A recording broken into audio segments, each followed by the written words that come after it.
වඳුරු වැස්සට ගෙවල් හදන්න යනවා වගේ. එහෙම නැත්නම් අර නේද මොකක් හරි තදියම් වුණාම පිට්ටනියක් හොයන්න යනවා වගේ. ඇත්ත ගත්තොත් ජනාධිපතිවරයා තමන් විසින් පිටුපස හරවා මේ තීන්දුව ගනු ලැබුවා පහුගිය අප්‍රේල් මාසේ 28 වෙනිදා. හැබැයි වර්තමාන ජනාධිපතිවරයා ජනාධිපති අපේක්ෂකයා ලෙස මැතිවරණ වේදිකාවේදී ප්‍රකාශයට පත් කරේ සියලු පොහොර වර්ග ගොවි ජනතාවට නිකන් ලබා දෙන බව.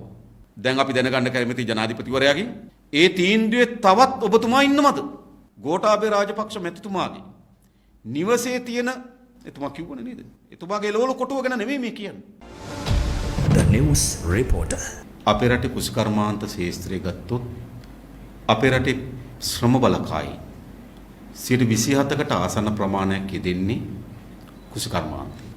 ඒ වගේම අපේ රටේ දල ජාතික නිෂ්පාදනයේට 7%ක විතර දායකත්වයක් කුෂිකර්මාන්තයෙන් ලබා දෙනු ලබනවා. ඒ වගේම අපේ රටේ කර්මාන්ත ශාස්ත්‍රය 25ක් පමණ තිබෙන්නේ කුෂි නිෂ්පාදන පදනම් කරගත්තු කර්මාන්ත.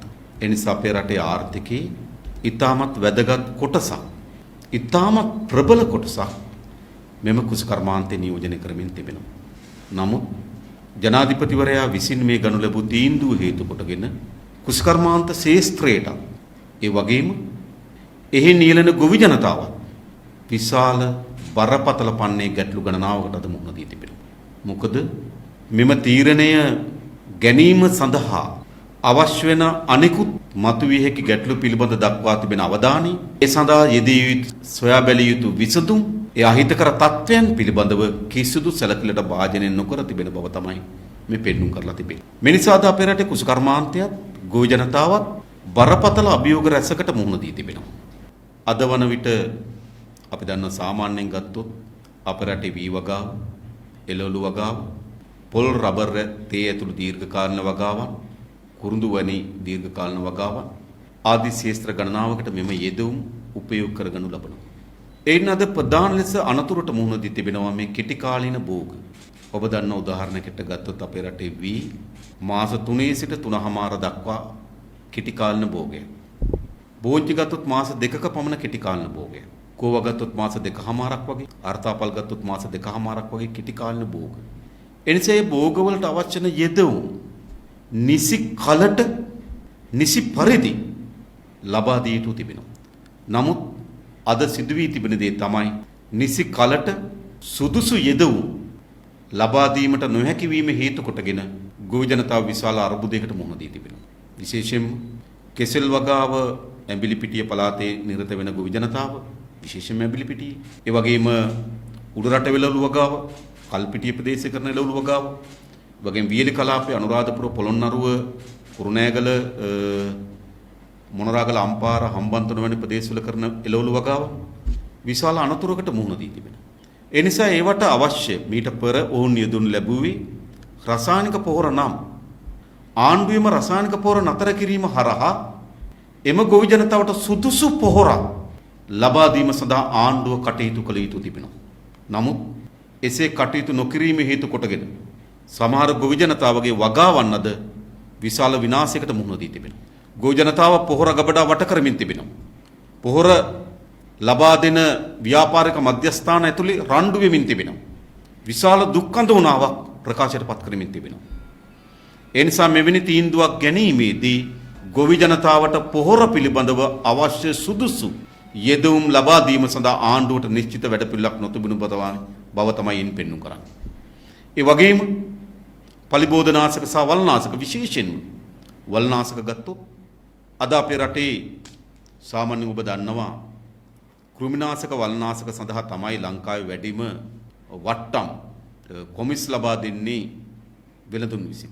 සාමාන්‍යයෙන් ගත්තොත් කුසි නිෂ්පාදන අලෙවියේදී පලිබෝධනාශක සහ විශේෂම කුසි රසායන අලෙවියේදී 20 සිට 40 දක්වා වට්ටම් ලබා දීමේ සම්ප්‍රදායක් තිබුණා. ණයට ගන්නවා නම් ඒ මිල අඩු වෙන්නේ නැහැ. නමුත් අතපිට මුදලට ගන්නවා නම් 20 සිට 40 දක්වා කොමිස් වට්ටම් ලබා දෙනු ලැබුවම පාරිභෝගිකයන්. හැබැයි අද බෝතලේ ගහලා තියෙන ලේබල් එක අනුව තන තන රස්තියාදු වෙමින් කඩ ගාණය විදිමින් ගොවි ජනතාවට Tamanට අවශ්‍ය වෙන පලිබෝධනාශක වල්නාශක මිලදී ගන්න සිදු වී තිබෙනවා. ඒ අපේ රටේ ඉදිරි අස්වැන්නටත් ගොවි ජනතාවගේ ආදාය මාර්ග වලටත් විශාල බලපෑමක් ඇතිවීමේ අනතුරකට මුහුණ දී තිබෙනවා. ඒ නිසා මේ ගනු ලැබූ තීන්දුව ආණ්ඩුව මතුවේ හැකි සියලු ශේස්ත්‍ර පිළිබඳ දැඩි අවධානයකින් සහ අවබෝධයකින් යුතුව නොගත් බව තමයි පෙන්눔 කරමින් තිබෙන්නේ. මොකද ඔබ දන්නවා මේ ජනාධිපතිවරයාම තමන්ගේ ජනාධිපතිවරණ මැතිවරණයේදී ප්‍රධානතම පොරොන්දු බවට පත් වුණේ මොකද්ද ගොවි ජනතාවට? ඒ වන විට පොහොර සහනාධාරයක් ලබා දුන්නා. ගොවි ජනතාව යම් රුපියල් 500ක් වගේ මුදලක් පොහොර මිටියක් වෙනුවෙන් ගෙවනු ලැබුවා. 2500ක විතර සහනාධාරයක් ගොවි ජනතාවට ලැබුණා. හැබැයි වර්තමාන ජනාධිපතිවරයා ජනාධිපති අපේක්ෂකයා ලෙස මැතිවරණ වේදිකාවේදී ප්‍රකාශයට පත් කරේ සියලු පොහොර වර්ග ගොවි ජනතාවට නිකන් ලබා දෙන බව. ඒකට තකට තක යමි.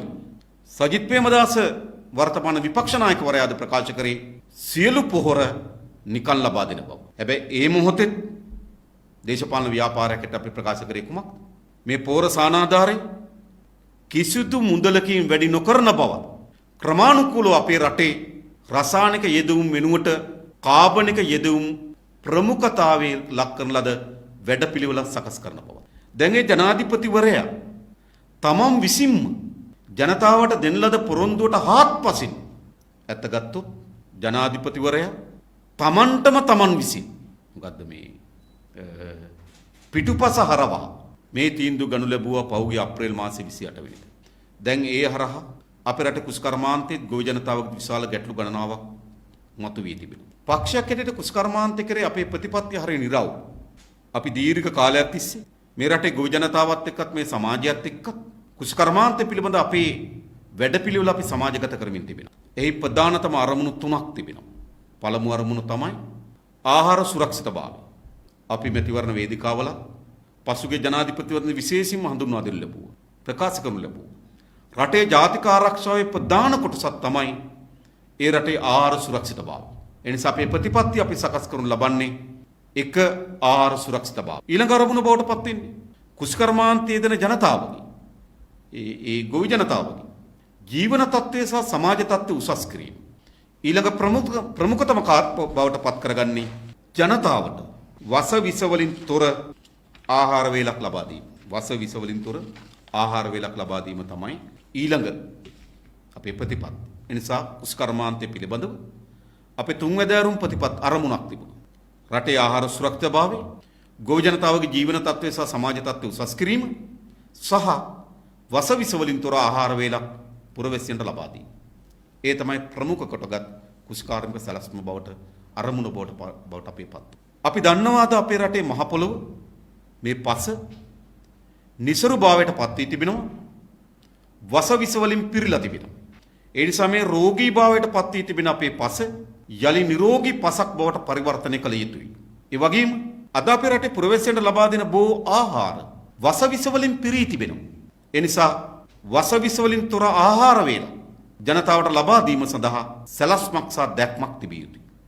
ඔබ දන්නවා ආණ්ඩුව මේ පිරිසිදු ආහාර වේලක් කියන තේමාවට මුවා වෙමින් මේ පස නිරෝගී සම්පන්න බවට පත් කරන සටන් පාටට මුවා වී තමයි මේ තීරණය ගනු ලැබුවේ. හැබැයි ඒ තීරණය ගත්තාට පසුව තමයි මෙහි ගැටලු පිළිබඳ දැන් අවධානය යොමු කරමින් තිබෙන්නේ. ජනාධිපතිවරයා ආරම්භයේදී මේ තීරණය ගැනීමේදී කිව්වා ආරම්භයේදී ජනාධිපතිවරයා ප්‍රකාශ කරා කාබනික වගාවන් හරහා ඒ යෙදවුම් හරහා අස්වැන්න අඩුවන්නේ නම් එම අඩුවන අස්වැන්නට මුදල් ලබා දෙන්න ලෑස්ති කිව්වා. දැන් අපි දැනගන්න කැමති ජනාධිපතිවරයාගෙන් ඒ තීන්දුවේ තවත් ඔබතුමා ඉන්නවද? අස්වැන්න කොච්චර ප්‍රමාණයක් අඩු වේවි කියලා ඇස්තමේන්තුවක් තිබෙනවද? ඒ ලබා දීම සඳහා කොච්චර මුදල් ප්‍රතිපූර්ණයක් අවශ්‍ය බව හඳුනාගෙන තිබෙනවද? එසේ නැතුව තීන්දුව ගත්තාට පසුව මතු වූ ගැටලුවට ඔය හිතට ආපු උත්තරයක් කිව්වාද? අපට නම් දැනෙන්නේ මා අවසානට කිව් කරුණ. තීන්දුව ගත්තාට පසුව මතු වූ ගැටලු වලට අනුව ඔහු කියනවා අස්වැන්න අඩු වෙනවා නම් සල්ලි දෙනවා කියලා. ඒකෙන්ම පේනවා මේ තීන්දුව ගැනීම මොනතරම් අසංවිධිත, අවිද්‍යාත්මක, තර්කානුකූල නොවන ලෙස ගත්තාද කියන කරුණින් පැහැදිලි වෙනවා. ඊළඟ ජනාධිපතිවරයා මෑතකදී ප්‍රකාශයක් කරනවා දැක්කා ඒ පිළිබඳ සාකච්ඡාවකදී කාබනික පොහොර අවශ්‍ය ප්‍රමාණයක් නැත්නම් පිටරටින් කාබනික පොහොර ආනයනය කරන්න කියලා. මේ ජනාධිපතිවරයා මට මතකයි අර ගම සමග පිළිසඳරකදී කිව්වා ඔහුගේ ප්‍රකාශය තමයි ගැසට් නිවේදනය කියලා. එනිසා ඔහු හිතනවා වෙන්න පුළුවන්. ඔහු කරන ප්‍රකාශය තමයි තීන්දුව කියලා. එහෙම වෙන්නේ නැහැ. මොකද අපේ රටට කාබනික පොහොර ආනයනය කිරීම විශාල ගැටලු ගණනාවක් නිර්මාණය වීමේ අනතුරක් තිබෙනවා. සැබවින්ම මෙම තීන්දුව ගැනීමේදී තමන්ගේ සමීපතම කවයන් ලෝකයේ තියෙන කුණු ගොඩවල් ලංකාවට කාබනික පොහොර ලෙස මුවාවෙන් ගොඩ බෑම සඳහා ගෙන්වීම සඳහා ව්‍යාපාරික කූටු වමනාවක් තිබුණාද කියන සැකය තිබුණා. හැබැයි ජනාධිපතිවරයාගේ මේ ප්‍රකාශය හරහා ඒ සැකේ නිරවුල් වී තිබෙනවා. එනිසා ඔහු ප්‍රකාශයටපත් කරනවා කාබනික පොහොර පිටරටින් ආනයනය කරන්න කියලා. ඒ සඳහා තමගේ සමීපතමයන් බලපත්‍ර ලබා ගැනීම සඳහා උත්සාහ කරමින් තිබෙනවා. සමාගම් පිහිටීම සඳහා උත්සාහ කරමින් තිබෙනවා. එනිසා මේ කාබනික රසායනික පොහොර ආනයනය නතර කිරීම හරහා කාබනික පොහොර ආනයනය කිරීම සඳහා වූ ව්‍යාපාරික වමනාවක් තිබුණාද කියන සැකයත් මේ තුල පැන නගිනවා. ඒ විතරක් නෙවෙයි. අපේ රටේ සාක ආරක්ෂණ පනත යටතේ ඒකට 1981 පනවපු නියෝග අනුව කිසිම කාබනික පොහොරක් ලංකාවට ගේන්න බෑ. දැන් තේරුම් ගන්නවා. මේ අපේ රටේ රෙගුලාසියන්. එයි දි รา යන සත්ව හා සාක කොටස් ඒවා එක්ක විවිධ රෝගකාරක එන්න පුළුවන්. ඒ නිසා අපේ මහ පොළොවත් අපේ ජීව පද්ධතියත් අපේ සාක පද්ධතියත් විශාල අනතුරකට මුහුණ දෙන්න ඉඩ තිබෙන මේ කාබනික පොහොර ආනයනය කිරීම සඳහා. අපේ රට නෙවෙයි ලෝක ඕනෑම රටකට යම් භාණ්ඩයක් ආනයනය කරනවා නම් ඒ ආනයනය කිරීම සඳහා අවශ්‍ය වෙන රෙගුලාසි පනවන්න ඕනකම තිබෙනවා. හැබැයි අපේ රටේ කාබනික ද්‍රව්‍ය ආනයනය කිරීම සඳහා අවශ්‍ය වෙන රෙගුලාසි තාමත් සකස් කරලා නැහැ. ඒ වගේම එහි තත්ත්වය පිළිබඳ රෙගුලාසි පැනවී යුතු තිබෙනවා. මොනවද සංඝටක? කොච්චර ප්‍රමාණයද තිබෙන්න ඕන? නොතිබෙන්න ඕන මොන සංඝටකද? ඒක දීර්ඝ කාලයක්. අවුරුදු 2-3ක්වත් අවම වශයෙන් මේ ගෙනෙනු ලබන කාබනික පොහොර පරීක්ෂාවට භාජනය කොට ඒ සඳහා විද්‍යාගාර ඒ අනිකුත් පරීක්ෂණ පහසුකම් සහ පරීක්ෂණ නිලධාරීන් පත් කරලා ඒ සඳහා පුහුණුව ලබා දීලා ඒ ගෙනෙනු ලබන කාබනික ද්‍රව්‍ය සඳහා ප්‍රමිතිකරණයක් තත්ත්ව සහතිකයක් හදන්න ඕනකම තිබෙනවා. එහෙම තත්ත්ව සහතිකයක් තාමත් අපේ රටේ කාබනික පොහොර සඳහා නැහැ. මා දන්නා පරිදි සමහර විද්‍යුතුන් ප්‍රකාශ කරනවා අවුරුදු 3කට ආසන්න කාලයක්වත් එම තත්ත්ව පරීක්ෂාව සඳහා කාලයක් ගත වී කියන කරුණු ඉදිරිපත් කරමින් තිබෙනවා. ජනාධිපතිවරයා කියනවා දැන් මේ මහා කන්නට කාබනික පොහොර ගේන්න කියලා. ඒ වගේම කුෂිකර්ම දෙපාර්තමේන්තුව තමන්ගේ දෙපාර්තමේන්තුව හරහා යම් පොහොර පාවිච්චියක් පිළිබඳව නිර්දේශයන් ගොවි ජනතාවට ලබා දෙනවා නම් එහි නිර්දේශයන් පිළිබඳව පැහැදිලි සඳහනක් කළ යුතු තිබෙනවා. යොදන ක්‍රමවේදය පිළිබඳව. හැබැයි කුෂිකර්ම දෙපාර්තමේන්තුව තවමත් කාබනික පොහොර නම් යොදවන්න ඕන මොන ප්‍රමාණකින්ද කවර සංයුතියෙන් තිබිය යුතුද කවර භෝගවලට කවර පස අනුව කවර ප්‍රමාණයෙන් යෙදිය යුතුද කියන එක පිළිබඳවත් තාම දත්ත සකස් කරලා නැහැ. ඉතින් මෙවැනි තත්වයක් ඇතුලේ කාබනික පොහොර ආනයනය කිරීම සඳහා දරන ප්‍රයත්නේ මුළුමනින්ම අපේ රට විශාල විස රෝගකාරක අහිතකර ජීවීන් අහිතකර ශුද්‍ර ජීවීන් අහිතකර ශාක වර්ග අපේ රට ඇතුළත් වීමේ විශාල අනතුරක් තිබෙනවා. ඒ වගේම බැරලෝහ වර්ග ඇතුළු වීමේ විශාල අනතුරක් තිබෙනවා. ඒ නිසා ජනාධිපතිවරයාට අපි බල කරලා කියනවා මේ කාබනික පොහොර ආනයනය කිරීම සඳහා මේ ගනු ලැබූ ඉක්මන් තීන්දුව කරුණාකරලා නතර කරන්න. ඒ සඳහා දිගුකාලීන පරීක්ෂණ සැලැස්ම දිගුකාලීන තත්ත්ව පරීක්ෂාවේ සැලැස්මක් අනුව පමණයි කරනවා නම් කළ යුතු වන්නේ.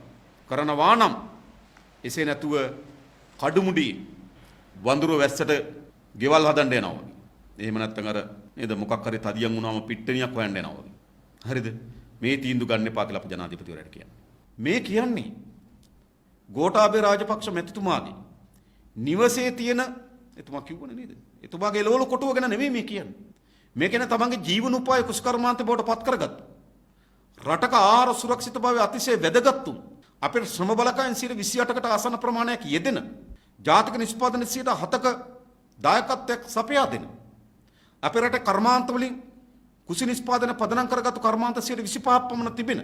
අපේ රටේ අපනාන ආදායම විශාල පංගුවක් නියෝජනය කරන ශේෂ්ත්‍රයක් පිළිබඳව ජනාධිපතිවරයෙක් තීන්දුවක් ගන්නකොට මේට වඩා සැලකිලිමත් ලෙස තීන්දුව ගත යුතු තිබුණා. නමුත් පෙන්눔 කරමින් තිබෙන්නේ එවැනි තීන්දුවක් නොගැනීමෙන් නැවත තීන්දුවෙන් පසුව විවිධ උත්තර හොයන්න යාමින් මේ තව තවත් අර්බුදයට පත් වෙමින් තිබෙනවා. ඒ නිසා වහාම කුසි නිෂ්පාදන ඒ නිෂ්පාදනය කිරීමේ යෙදෙන ගොවි ජනතාවත් වර්තමානයේ මුහුණ දී තිබෙන ගැටලු වලට වහාම විසඳුම් ලබා දෙන්න කියන බලකිරීම අපි ජනාධිපතිවරයාට කරමු. The News Reporter. වාරණයෙන් තොර අපක්ෂපාතී වාර්තාකරණය.